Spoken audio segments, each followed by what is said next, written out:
Every relationship lives on movement. Something is given, and something answers back.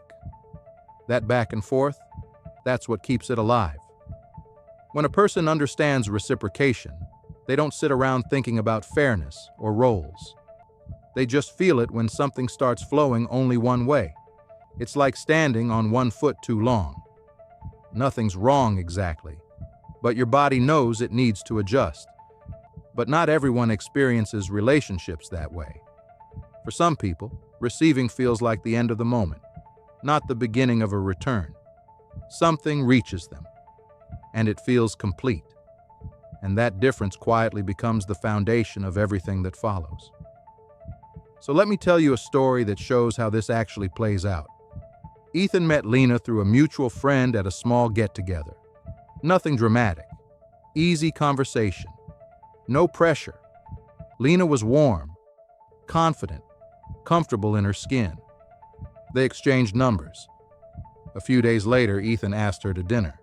Nothing fancy, just a quiet place where you could actually talk. Over the next few weeks, the rhythm stayed the same. Ethan reached out. Ethan planned. Ethan chose the places. Lena always agreed. She always showed up.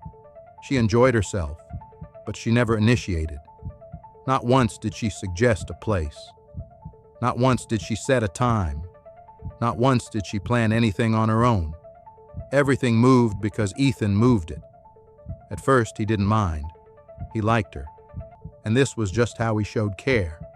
Lena accepted that care easily, with no resistance. Then one night after dinner, the check landed between them. Lena glanced at it, paused, then picked up her phone. Ethan paid, but this time he didn't let the moment slide. On the drive home, he said, "Can I ask you something?" She smiled. "Sure. How do you feel about me always picking up the check, planning the dates, initiating everything?" Lena didn't hesitate. She laughed lightly and said, "That's how I was raised. My granddaddy always paid. He took care of everything.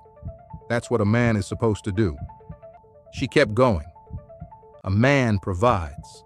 A man leads. A man handles things. Ethan listened.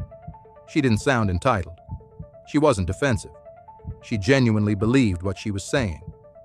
But as she talked, he noticed something. In everything she described, what a man does, what a man handles, what a man provides. She never once mentioned anything she was expected to give in return. Then there was a pause. Ethan asked gently, "So in that setup, what is it that you're supposed to provide back?" Lena blinked. She opened her mouth, closed it, shifted in her seat. A few seconds passed, and in that silence, something became clear. She realized she had been holding him to a standard she'd never been taught to hold herself to. Not because she was selfish, but because no one had ever asked her that question before. She didn't mean for it to be one-sided. She just had never thought about it from the giving side. That moment with Ethan and Lena isn't unusual. It just brings something hidden into view. Some people manipulate on purpose. They know exactly what they're doing, but a lot of people don't. For many, not reciprocating is something they learned. From how they grew up, from what they saw modeled, from friends, from culture, from social media. This is a modern distortion of traditional roles. Back then, responsibility came with expectation. Giving and receiving were tied together. Now, the receiving often remains, but the responsibility to give back isn't attached anymore. So it doesn't feel unbalanced to them. It just feels normal.